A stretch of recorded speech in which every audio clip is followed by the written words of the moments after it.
She spent 3 days making that cake. 3 days. By hand. Blue frosting, 3 layers. Because her little boy was turning 5 and she wanted everything to be perfect. She cut the sandwiches into triangles because Cooper believed, with the complete conviction of a 5-year-old, that triangle sandwiches taste better than square ones. She hung streamers from the pecan tree in the backyard. She found a piñata shaped like a T-Rex. She folded dinosaur napkins into small, neat squares at the end of the food table. 35 people stood in that backyard on a Saturday afternoon in September. The candles were lit. Cooper blew them out in one breath. Everyone clapped. And then, in front of every person she had ever welcomed into her home, her husband put one hand on the back of her head and pressed her face into that cake. Not a shove, not a moment of rage he could later blame on drink or temper. Slow, deliberate, controlled, like a message being hand-delivered in public. Blue frosting exploded across the tablecloth. It covered her eyes, her nose, her mouth. Her hands shot out and gripped the table edge. Her body went rigid. The yard went completely silent. His girlfriend raised her phone and hit record. She was smiling before she even started filming. His mother crossed her arms, nodded once, slowly, and whispered one word to the woman beside her. Finally. 34 adults stood frozen. This story does not start in that backyard. It starts 12 years earlier in the Blue Ridge Mountains of North Carolina, on a 400-acre estate surrounded by oak trees and morning fog, where a young woman named Claire made a decision that everyone around her thought was foolish. Claire Harrington grew up on land that had been in her family for 3 generations. Not the flashy kind of wealth, not the kind you see on magazine covers. The old kind, the quiet kind. Rolling green pastures outside Asheville, a stone fountain at the end of the main drive, a library inside the house with more books than the county branch downtown. The kind of wealth that has never once felt the need to prove anything to anyone, because it has always known exactly what it is. Her father, George Harrington, was the 3rd generation to steward it. He wore simple clothes. He drove a pickup truck with a dent above the rear left wheel that he never bothered to fix. He knew every person who worked on his property by first name, by the names of their children, by the things that kept them up at night. He raised Claire alone after her mother Margaret passed from cancer when Claire was 7 years old. He taught her to cook, taught her to tend the garden, taught her that kindness was a form of intelligence, and that cruelty was always, without exception, a sign of fear. Every Sunday evening, George and Claire sat on the back porch, and he told her stories about Margaret. How she could walk into a room full of noise and, without saying a single word, make everyone in it feel calmer, just by being there. When Claire turned 8, George sat her down at the kitchen table and placed a small jewelry box in front of her. Inside was a thin silver bracelet with a small compass charm. Margaret's. He had kept it in his coat pocket since the day she died. He fastened it around Claire's wrist and said, "This compass belonged to your mother. She wore it every day of her adult life. Not because she needed it to find her way, but because it reminded her that she always had one. No matter how lost things felt, she had a direction. And so do you, Claire Bear. Always." Claire never took that bracelet off. Not once. In 26 years. When Claire turned 22, she made a decision that confused nearly everyone who loved her. She sat at the same kitchen table where George had fastened the compass bracelet around her wrist and told him what she had been rehearsing for months. "Daddy," she said, "I want to be loved for who I am." My sister got married last Saturday. I found out on Instagram. I called my mother right away. 4 rings. 5. She finally picked up. "When's the wedding?" I asked. My voice was calm. I didn't want her to hear the knot forming in my throat. She paused, that slow, deliberate pause she always uses when she's choosing her words like weapons. "We got married yesterday," she said. "It was a small ceremony, just for special people." I stood in my kitchen, phone pressed to my ear, the refrigerator humming in the background. The silence between us felt enormous. "You heard me, Cecily," she said. Then she hung up. I stared at my phone for a long time. Then I opened Instagram. There it was, posted 3 hours ago. Emma in a white dress, radiant, laughing. My parents on either side of her, beaming. My brother Daniel in a black tux. Aunts, uncles, cousins I hadn't seen in years, all smiling, all together. But caption read, "Best day ever, surrounded by love." 63 comments, all congratulations, all joy. I scrolled through every single photo. I wasn't in one. My name is Cecily Brennan. I'm 32. I'm a software engineer in Seattle. I left home 10 years ago, and I never looked back. Not because I stopped loving them, but because I had to survive. But this was different. They didn't forget to invite me. They chose not to. The $40,000 demand. I went to bed that night without crying, without calling back. I sat with the quiet ache of it and told myself, you've survived worse. 1 week passed. No calls, no texts, nothing. Then my phone rang at 7 in the morning. It was my mother.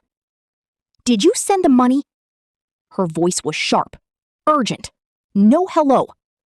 I sat up slowly. "What money?" "For the wedding bills, Cecily. Don't play stupid." The confusion hit me first, then something colder.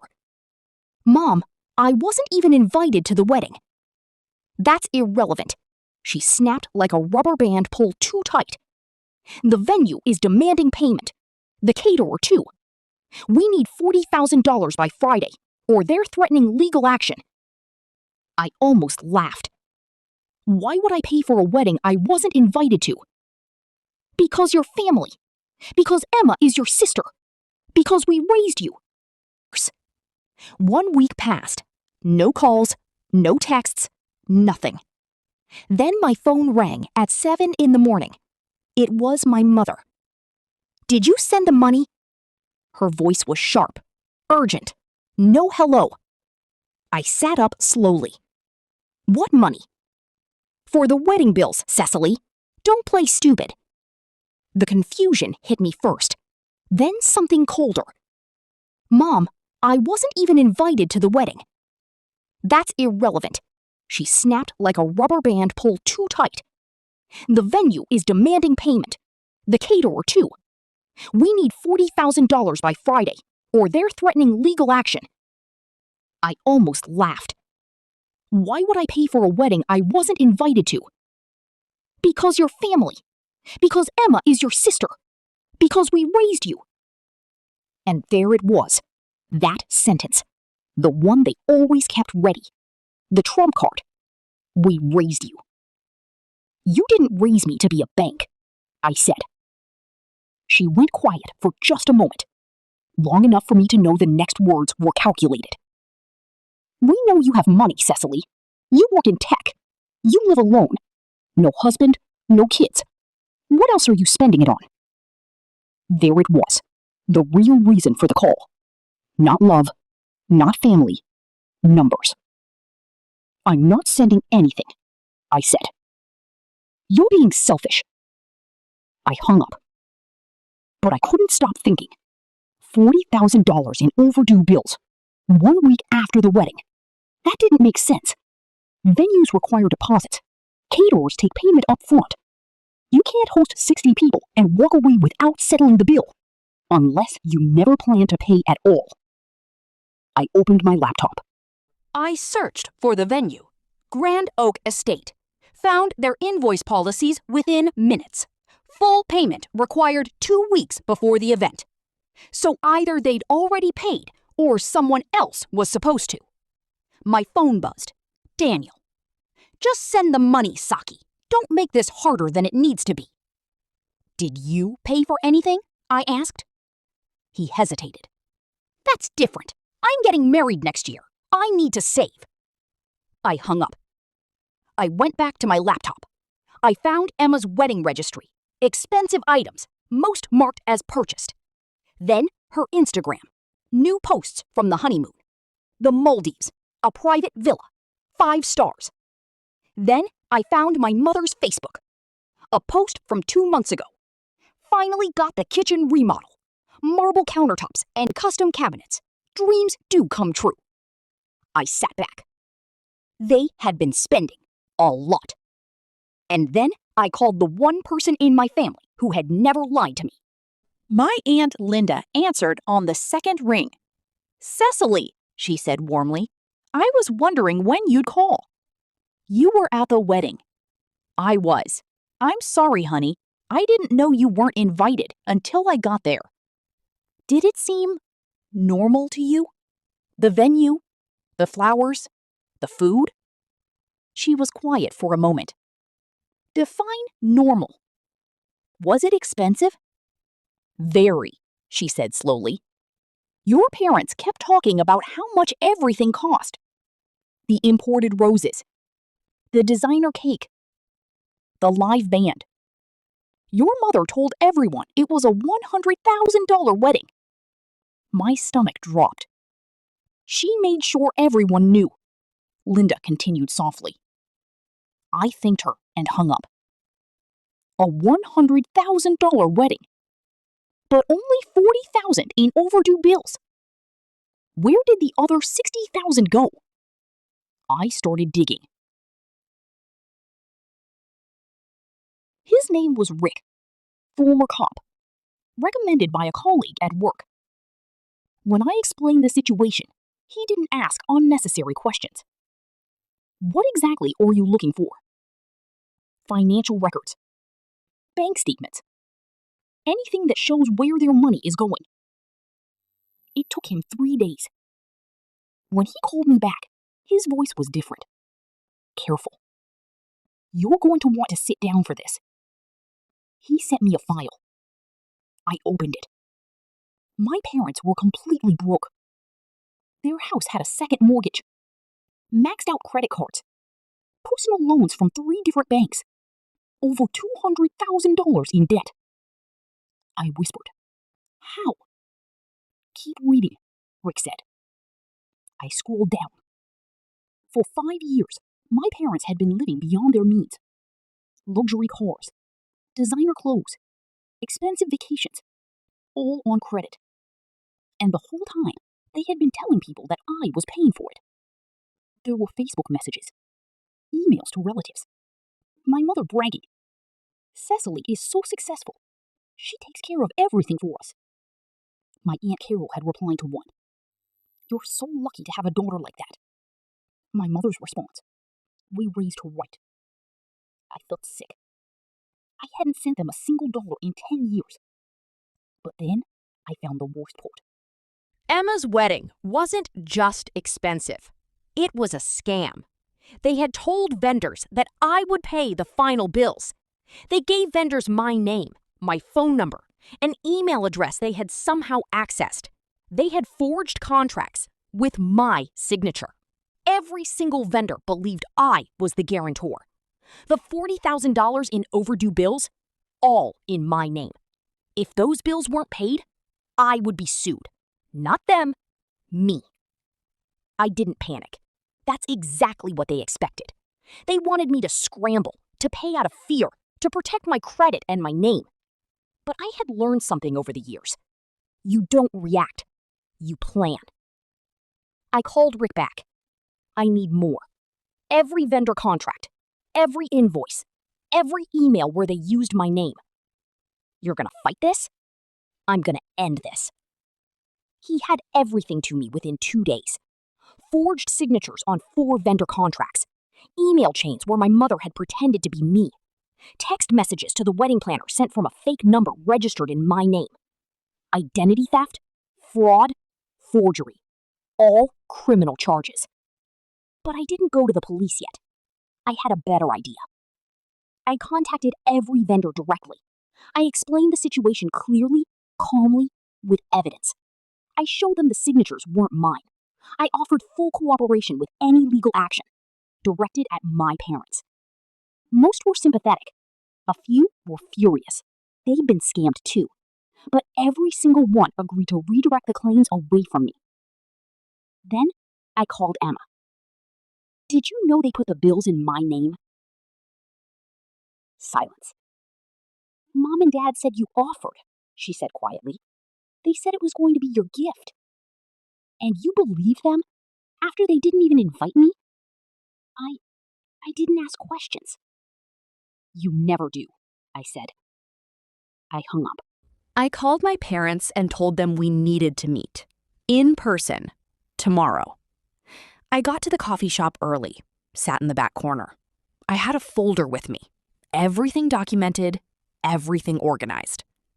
They walked in 10 minutes late. My mother looked annoyed. My father looked tired. Already performing. This better be quick, my mother said. We have plans.